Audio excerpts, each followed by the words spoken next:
Hello everyone, welcome back to my channel. I hope you all are doing great, and if you are new here, you're highly welcome to Tasty City. My name is Hope, and in today's video I'll be showing you how to make this flaky, rich and delicious Nigerian meat pie.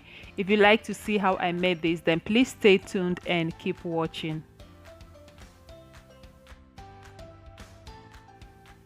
For full list of ingredients, please check the description box.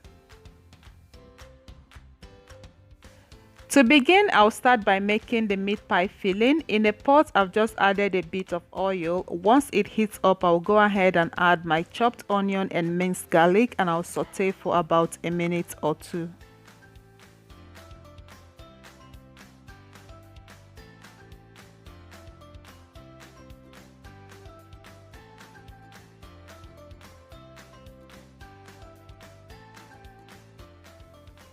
After sauteing the onion and garlic for 2 minutes, at this point I'll be adding the ground beef.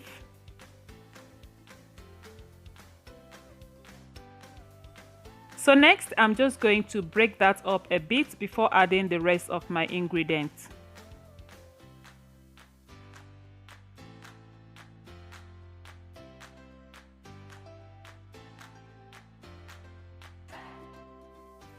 So once this step is completed, I'm going to go ahead and add my scotch bonnet pepper, thyme, nutmeg and meat seasoning.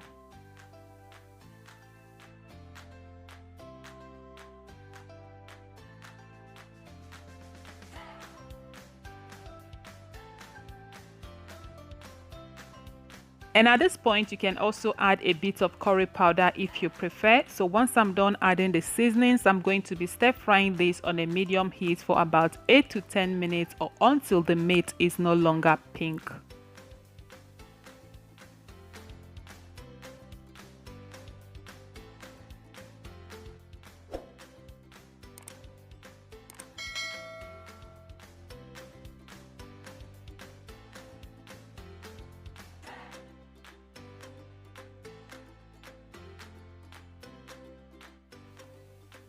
Our minced beef is nicely sauteed. It is no longer pink but brown, as you can see. So at this point, I'm just going to go ahead and add my chopped potatoes and carrots.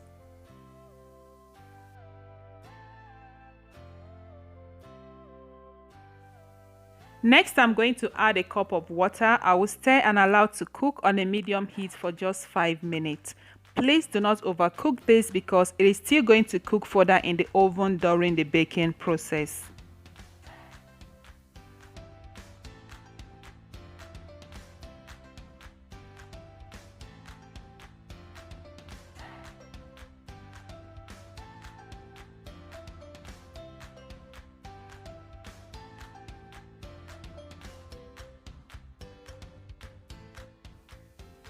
Alright, lovely people, so this is about 5 minutes later. At this point, I'll just give it a quick stir and then dissolve my cornstarch with some cold water, which will serve as my thickener for this meat pie filling. I'll be using cornstarch, but you can also use flour. If you'll be using flour, you don't need to dissolve the flour with water, just add it directly to the pie filling. But because I'm using cornstarch, I'm going to dissolve that a bit with some water. The cornstarch or flour will help bind or thicken up the meat pie filling and also help to keep it moist even after baking. After adding the cornstarch, I will stir and allow to cook on a medium to low heat for just 1 minute and our meat pie filling will be ready.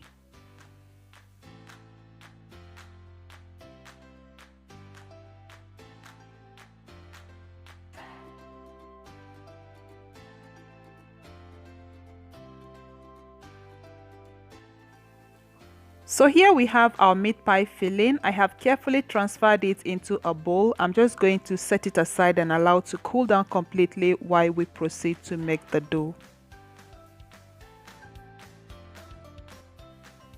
I'll start by sifting the flour.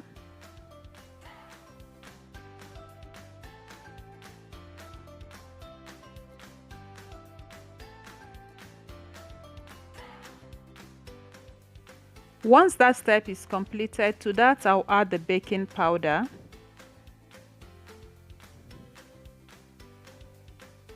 nutmeg and salt.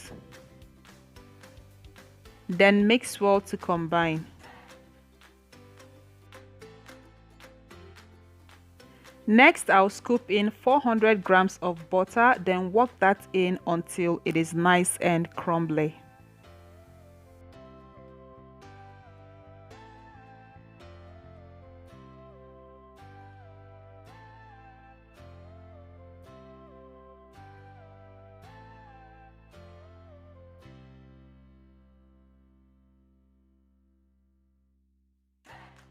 I have scooped in approximately 400 grams, so I'm going to set the remaining aside, then work the butter in till it is nice and crumbly.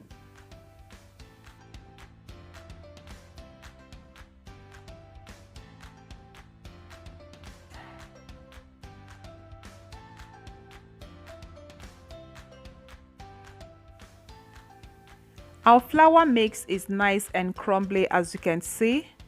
Perfect. So at this point we are ready to make our dough. I'll be pouring in 1 beaten egg. Once that step is completed, I'll be pouring half of my milk. I'll mix and add the remaining if needed.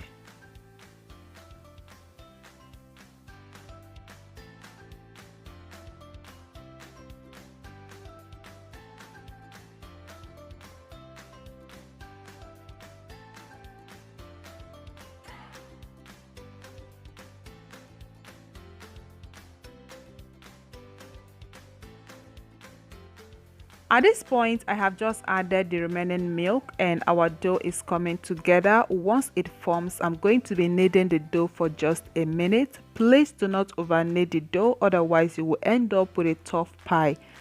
And once your dough comes together, you do not knead it at all. It is going to be too flaky for you to work with.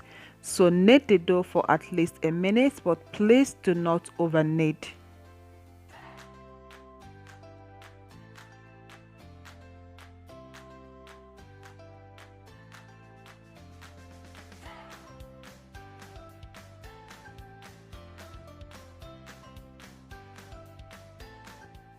Now that the dough has come together, I'll transfer that into a plastic container and allow to chill in the fridge for about an hour.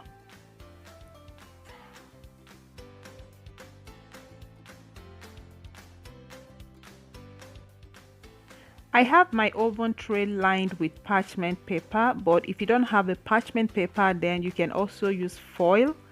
But be sure to grease the foil paper with some butter to avoid the pie from sticking. And I'm going to be cutting the pie with my meat pie cutter. If you don't have a meat pie cutter, then you can use a bowl. You can use something like this. Or you can also use the cover of a small pot.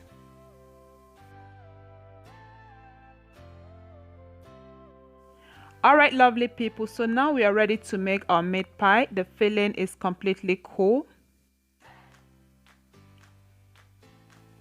And here I also have the dough chilled and out from the fridge. I have also beaten 1 large egg for egg wash. I'm going to cut the dough into 2 equal parts. I'll be sending half of the dough back into the fridge while I work with half.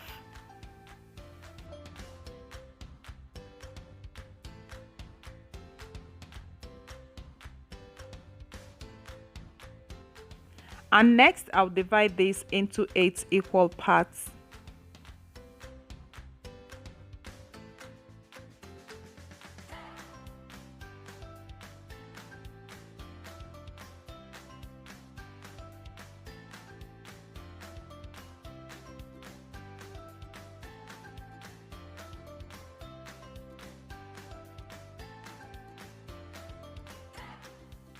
I'll sprinkle a bit of flour on my work surface. Next, roll out the dough to about ½ an inch thickness.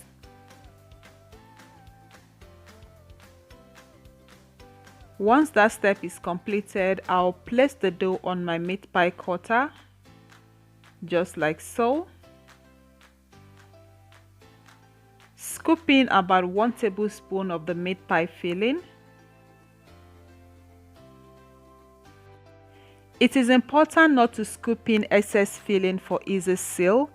And once you're done, you can feel free to egg wash the edges before sealing. But with this pie cutter, I usually don't egg wash because I don't want all those egg wash all over the excess that I'm going to be trimming off, because I'm still going to be, rolling those ones out. But however, please feel free to seal the edges if you prefer. I'm going to be transferring this now to my baking tray and then repeat the same process with the remaining.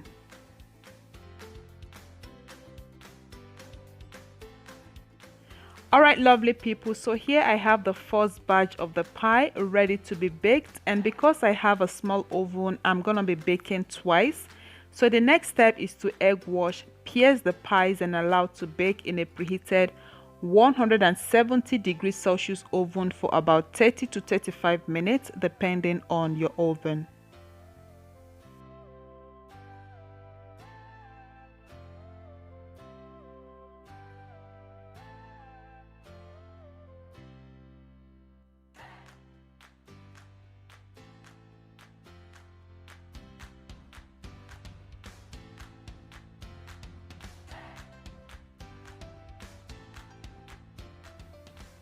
The first batch of the pie is out from the oven after 30 minutes. At this point, I'll be transferring them to a cooling rack to cool while I bake the second batch.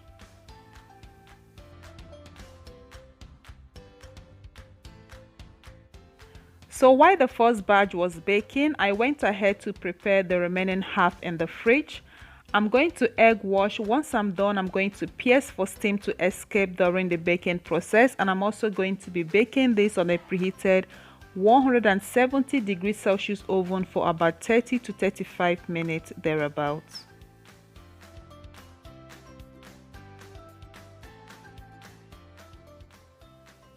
Alright, beautiful people, so here are all our pies perfectly baked. And I got extra 5 pies from all those excess I was trimming off. This pie tasted so delicious. It was super flaky and super moist in the inside. I hope you give this recipe a try this festive season and let me know how it turns out for you. And if you like this video, please go ahead and click the like button. Subscribe if you are not yet already, and also feel free to share this video with your family and friends. Thank you all so much for watching. Until I see you next time with something delicious, stay blessed and bye for now.